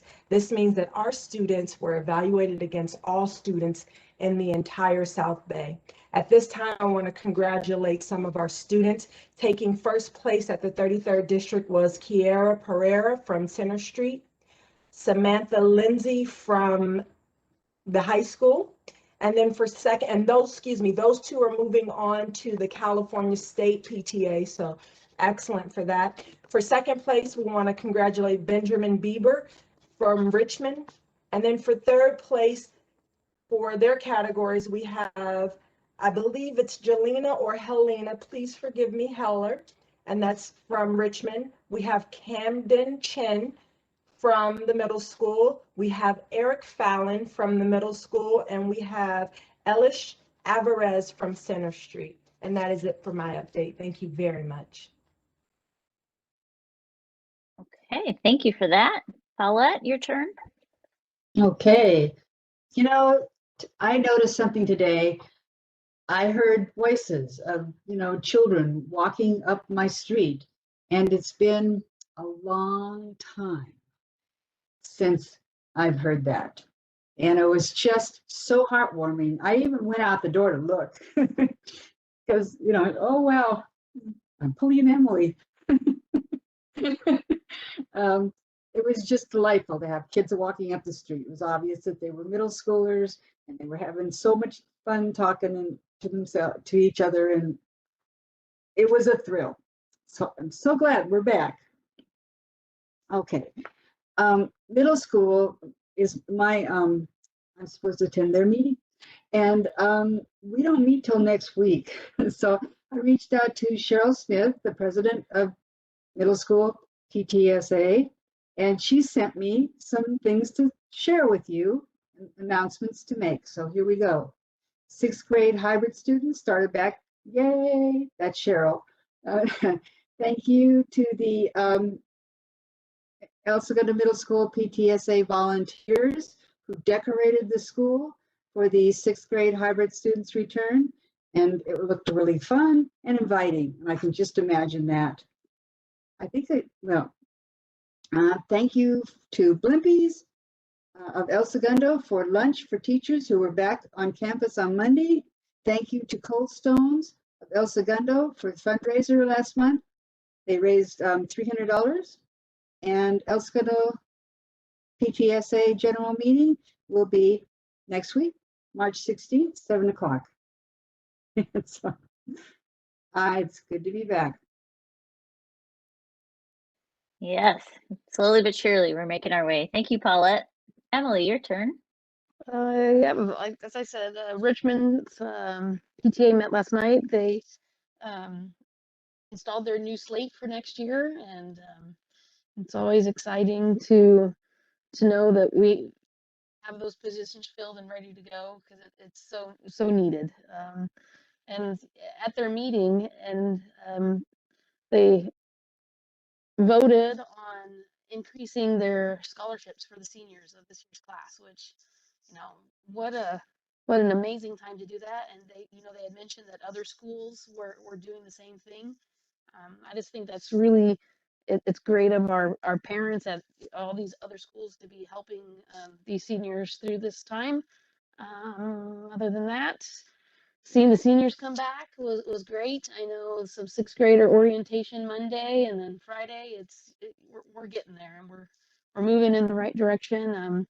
Just thankful to all of our teachers and our staff and our custodians and everyone making this happen. This is a lot. You know, I tell everyone when we are thin, and when it comes to administration and those types of things, and when you're redoing a bill schedule and reinventing what things look like with our thin staffing, it's a lot that they are undertaking and doing, and cleaning and sanitizing and getting ready. So just thank you to everyone, and you know, I look forward to our next meeting and seeing what changes between now and then. Great. Thank you, Emily. All right, I'll try to do a quick breeze through all my meeting updates for you guys, just so you know what I've been up to. The special budget session that has been mentioned was outstanding and very informative. And then after that, I had the opportunity to participate in a town hall, really small conversation with Congressman Ted Lieu, who was talking about a federal allowance that, since we met with him, it got voted forward. So the American Rescue Plan should be bringing more funds into our district from the federal level. So that is exciting, and I hope we see it sooner rather than later. On the city school subcommittee, we talked about COVID practices, specifically mostly about vaccination and reopening progress. And I am continually thankful for the collaboration that the city has channeled through that group with us. It's nice to have partners that want to move our community forward together, especially when we all have these public entity mandates, health orders to follow to keep everyone as safe as possible while we do it. So I appreciate all these like minds coming together and trying to move forward. It's very positive, those meetings. I did attend the ESHS PTA meeting to fill in for Mike, but I'm there anyway since I'm a high school parent and member of PTA. So they do need some slots filled on their slate. They are working on that. So I would encourage any high school parents that are listening to jump in there. You know, even if you haven't done it before, there's always people who have that will show you the way. And I would say it's a great opportunity to get more involved with the last years of your kids being in our district. And next year should be a great rebuilding year for them with a lot more in-person opportunities. So do, if you can, fill in some of the gaps on their slate. I've had a good number of facilities committee meetings in the past 2 weeks looking at ESMS buildings that include science labs and the band room and Bulldog Hall. And also lots of talk about roofing and HVAC systems that need repair all the way across the district, which again, we can't do that stuff if we didn't have bond money. So thank you again, El Segundo, for voting for bond measure ES in 2018, because now we can do some very needed fixes and upgrades. And last but not least, once again, thank you everybody that has worked so hard to get 6th grade and 12th grade and everybody beyond that back on campuses. I mean, it is an amazing team effort that is ever changing. So thank you to everyone for putting in the time and effort and making this happen. It's very exciting. Also special thanks to our HR staff for moving so fast to get so many staff people vaccinated. Oh my gosh, like March 1st was the start of the education tier. And to say we already have 87% covered one way or another is amazing. So thank you for that. That is really appreciated. And I think that's it for me. Let's stay healthy and safe out there, and let's hope the numbers keep going down. I don't like seeing the El Segundo numbers ticking up a little, but let's hope that's it. Not very much more there, but do what you can, please, to stay safe and help us all stay on the road to reopening. Okay, Dr. Moore, it's time for your report. Yes, I'll keep my remarks brief this evening, but I just wanted to mention, I know, you know, the 6th graders came back for their orientation. And of course, you know, thank you to the patience of the parents, and the halls and the decorations were out of this world. I mean, PTA and faculty, and wow, it looked impressive, very, very impressive. And I just wanted to say that of the hybrid students, they had 212 out of an eligible 219 students show up, which is 97%. 97% of the hybrid kids attended that session, even though it was just, you know, a couple of hours. So this is the indicator that shows people want to be back at school. I'm going to do whatever I can, even if it's only for 2 hours. That's better than nothing. So stay patient with us, parents. We're hanging in there. We're going to stay the course, and we're going to get there. And same with our students at the high school, our seniors. We had more than 80% attended and were part of it. And the high school put together a beautiful video, the ASB, and basically the students shared, you know, how they felt, whether it was nervous, anxious, worried, or even excited, but what they were going to feel by coming back on campus. And there was everything from I'm going to cry to I'm looking forward to having random and interesting conversations with my classmates. That was my favorite one. But I think it just shows our kids are ready. They're engaged. They want to come back. I had an opportunity to participate in a call with public health last week. I had another opportunity to participate in a Zoom meeting again with the Los Angeles County Office of Education, and really sharing with them our need for some flexibility at the secondary level. So, you know, we're going to see what comes out, and we've got several different plans in play, and we're just going to take a deep breath and keep our fingers crossed that it's going to be in favor for kids, because I personally shared how these kids have been at home isolated enough, and enough is enough, and we need to get our kids back in school. So anyway, we're going to all say a prayer, and it's going to happen this month. They're coming back. Thank you, Dr. Moore, for that and for everything that you are continuing to do day and night and on the weekends and all that. Okay, in closing tonight, we do not have oral communication from the audience. We do not have closed session. So with that, I can say we can adjourn at 6:59 p.m. Thank you, everyone. Have a great week. Have a great week, everyone.